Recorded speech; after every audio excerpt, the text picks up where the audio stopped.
I found out that they have a rule at Starbucks. First of all, the person slept in. They were late. Yeah. No. And they didn't get into the Starbucks till 4:30.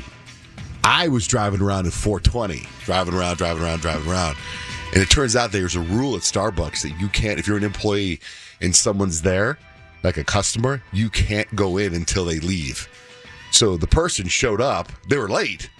And there I was driving around. Oh, no. So they were in the parking lot waiting for me to leave. You're making me later. What a funky rule. That's I weird. guess it's safety, I guess. Oh, that makes sense. Yeah. So I found that out this morning. Also this morning I found out last night when I went to bed. So, I opened up the pizza place, right? Two pizza places, the Rosati Pizza Place in Casa Grande and one in a town called Awatuki. And there's this guy named the Wizard of Za. Huh.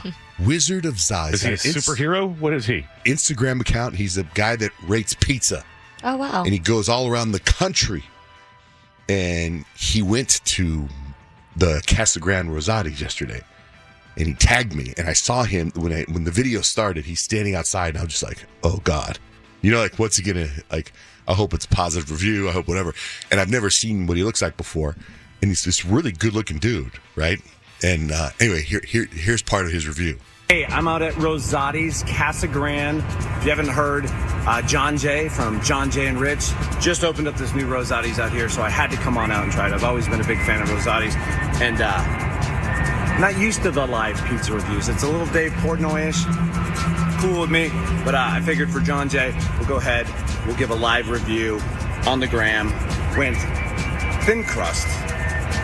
High cut is what they called it. I didn't want the squares. I like the tavern cut. I always like thin when I go to Chicago, but wanted the triangle cut. So we did cheese pie, Casa Grande, Rosati's. Oh, that looks amazing.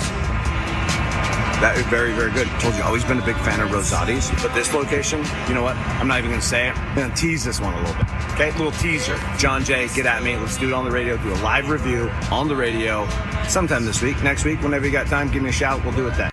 Clever. He's got your attention. Very clever. Of course you want to know what he's going to say. I know. But he's holding the pizza and he's pulling it out of the box like that, and all the cheese is pulling. I'm like, that looks so good. So then my son Dutch, he's on the homecoming crew or whatever. Yeah. And they're designing the floats. So my wife went to our other location and got a bunch of pizza for the team that's making the floats. And so she brought some pizza home and some spaghetti home. And so for dinner last night, I'm trying to eat kind of healthy. So I stayed away from the pizza. And I had the spaghetti. And the spaghetti, remember last week I was telling you about bucket of spaghetti? Yeah. And I loved it, right? Mm-hmm. The spaghetti from this location, because remember this location has been having some problems. This spaghetti, phenomenal. Well, probably the best spaghetti I've ever had in my life. Yum. Not kidding. Yeah, it was fantastic. And Blake thought it was the best spaghetti she's ever had in her life. Outside of her spaghetti. I think the spaghetti is better than her spaghetti. Ooh, those are fighting words. I know. I don't think it's better than my mom's spaghetti, but it's still, or Eminem's mom's spaghetti. Right. But it was still phenomenal. So anyway, a little food review for you. So Kyle, what happened? You said that you almost died this morning? Yeah. Actually, when I got to work, Grant and I were getting here at the same time. And it turns out we had a similar experience. So I had a moment on the road where it was like, I feel like it was a clear sign from God that I need to pay more attention while I'm driving, maybe? I don't know. But so I'm in the way far left lane, okay? And I see up ahead, there's a cop. He's pulled someone over. And I feel like naturally your eyes just go to that area. You got to see what's up. Like, are they almost done pulling people over? Like, how much do I need to slow down? That kind of thing. Mm-hmm. And so I'm kind of glancing over to the way right lane. And then when I look back into my lane, there is this huge box that literally takes, I believe, half the lane.